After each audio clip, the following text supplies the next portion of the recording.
میں نے کہا بھیک مانگ مانگ کے بچوں کو پڑھانا، ان کو بھی بھکاری بنانا، اس سے بہتر ہے سر اٹھا کے جیے اور کدال چلائے ٹماٹر بیچے۔ اللہ کو وہ ٹماٹر بیچنے والا جو ہاتھ نہیں پھیلاتا، خدا کی قسم وہ آکسفورڈ یونیورسٹی سے پڑھے ہوئے اس انجینئر سے اور اس پروفیسر سے کروڑہ گنا زیادہ کامیاب ہے، جو زکاتیں لوگوں سے لے لے کے پی ایچ ڈی اسکالر بن جائے، اس سے اللہ کو زیادہ محبوب ہے۔ ہم نے کامیابی اور ناکامی یونائٹڈ نیشن سے نہیں پوچھنا، صحیح ہے نا، یا مغربی اہل مغرب سے یا لیبرل لوگوں سے نہیں پوچھنا کہ کامیاب کیا ہے ناکام کیا ہے، ہم نے اللہ سے پوچھنا ہے۔ اللہ کی نظر میں عفیف پاک دامن جو لوگوں کے سامنے ہاتھ نہیں پھیلاتا، جاہل کا جاہل ہے، یہ زیادہ پڑھا لکھا ہے اللہ کی نظر میں، کیونکہ اس کے پاس ایک نالج ہے کہ ہاتھ پھیلانا کیا ہے، بری بات ہے، یہ علم اس کے پاس ہے۔ اور جس نے بھیک جمع کر کر کے پڑھ لکھ کے بڑا آدمی بن گیا، اس کے پاس ساری نالج ہے، لیکن اچھا انسان بننے کے لیے جو نالج چاہیے وہ یہ کہ لوگوں کے سامنے ہاتھ پھیلانے والا اللہ کو بالکل بھی پسند نہیں ہے، یہ والی نالج اس کے پاس نہیں ہے۔ تو انسان بننے کے لیے انسانیت والی نالج زیادہ ضروری ہے بنسبت ٹیکنالوجی کی نالج سے۔ ابے کیا ہو گیا، دیکھو ایک اور مثال دیتا ہوں، تم لوگ کی سمجھ میں مثالوں کے بغیر بات آتی نہیں۔ مثال کی مثال مسالوں کی طرح ہوتی ہے، جتنا ڈالو گے نا بیان میں، تو جیسے مسالے ڈالنے سے کھانے کا مزہ دوبالا ہوتا ہے، ہضم بھی ہوتا ہے۔ میں جو بیان میں مسالے ڈالتا ہوں نا، وہ آرگینک مسالے ہوتے ہیں، خوب سمجھ لو، وہ امپورٹڈ مسالے نہیں ہوتے کہ فلاں انگریز کی کتاب سے پڑھ لیا تو فلاں کی کتاب سے، وہ ہماری مثالیں ہوتی ہیں، تو آرگینک دیسی مسالے ہیں، اس سے آپ کا پیٹ خراب نہیں ہوگا، ٹھیک ہے۔ تو مثال ہی بھول گیا اس چکر میں کیا دے رہا تھا، میں بات کیا کر رہا تھا؟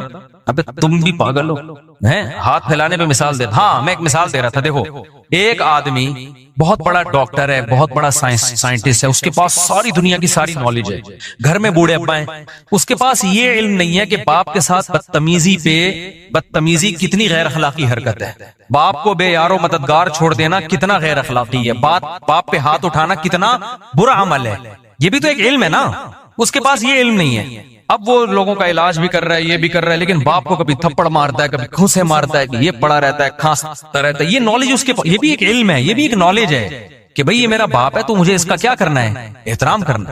ایک دوسرا وہ شخص ہے جس کے پاس بالکل بھی نالج نہیں ہے، غریب آدمی ہے، نالج نہ ہونے کی وجہ، لیکن اس کے پاس یہ نالج ہے کہ گھر میں بوڑھا باپ ہو یا بوڑھی ماں ہو تو علم یہ ہے کہ اس کا احترام کرنا پڑے گا، یہ اخلاقیات کا علم، سوشل سائنس کا علم اس کے پاس موجود ہے۔ سمجھتے ہو کہ نہیں سمجھتے؟ تو بتاؤ خدا کی نظر میں کون زیادہ کامیاب، یہ پہلا والا یا دوسرا والا؟ تو اللہ کے ہاں کرائیٹیریا اچھے برے کا وہ نہیں ہے جو گورے کے ہاں یا لبرل لوگوں کے ہاں ہے۔ تو اللہ کی نظر میں اچھا بننے، میں آپ کو سائنس اور ٹیکنالوجی سے تعلیم سے روک نہیں رہا، ہم تو ترغیب دیتے ہیں، میں آپ کو بتا رہا ہوں کہ پہلے کیا ہے، پہلے اچھا انسان ہے، باقی چیزیں اس کے بعد ہیں۔ اور یہ جب تک کھوپڑی شریف میں بات آئے گی نہیں، جب تک دنیا کو مسافر خانہ سمجھو گے نہیں، کیونکہ جب سارے مزے یہی لینے ہیں پھر انسان انسانیت پہ کمپرومائز کرتا ہے، پھر وہ کہتے ہیں ایجوکیشن چاہیے، پیسہ چاہیے، عزت چاہیے، عہدہ چاہیے، شہرت چاہیے، انسانیت بے شک تباہ ہو جائے، کچھ نہیں ہوتا اس سے، کیونکہ جب پیسہ آتا ہے نا تو لوگ اسی کو اچھا انسان بھی سمجھنا شروع کر دیتے ہیں، عزت بھی مل جاتی ہے آج کل، تو اچھا عزت کے لیے اچھا انسان بننے کی بھی ضرورت نہیں ہے۔ دیکھو ایک آدمی نے کبھی رشوت نہیں لی، نیک رہا، جس کی وجہ سے بیچارہ ترقی نہیں کر پایا، پیسے نہیں تھے تو پڑھ نہیں پایا، اس نے کہا میں کسی سے بھیک نہیں مانگوں گا اور ٹماٹر بیچ رہا ہے، عزت ہوگی اس کی؟ نہیں ہوگی، لوگ کہیں گے ٹماٹر والا ہے۔ لیکن ایک آدمی نے بھیک مانگ مانگ کے زکاتیں ادھر سے لے لی ادھر سے، رویا اس کے سامنے کپڑے پھاڑ کے بیٹھ گیا، ٹرک کے نیچے آ کے لیٹ گیا کہ مجھے پیسہ چاہیے، رو رہے ہوتے ہیں لوگ، میں بھوک سے مر رہا ہوں، میں یہ کر رہا ہوں، میں وہ کر رہا ہوں، اور جمع کر کر کے بھیکاری بن کر کر کے بالآخر نوٹ چھاپ چھاپ کے بزنس شروع کیا، کروڑپتی بن گیا۔ چاہے بھیکاری سے بناؤ کس طرح بھی بناؤ، عزت اس کی جب گھومے گا نا گاڑیوں میں تو لوگ سلوٹ کریں گے، السلام علیکم سر، کیا حال ہے آپ؟ لوگ تھوڑی دیکھتے ہیں حلال کا پیسہ ہے حرام کا پیسہ ہے، جو بھی ہے، یہ جو ہم لوگ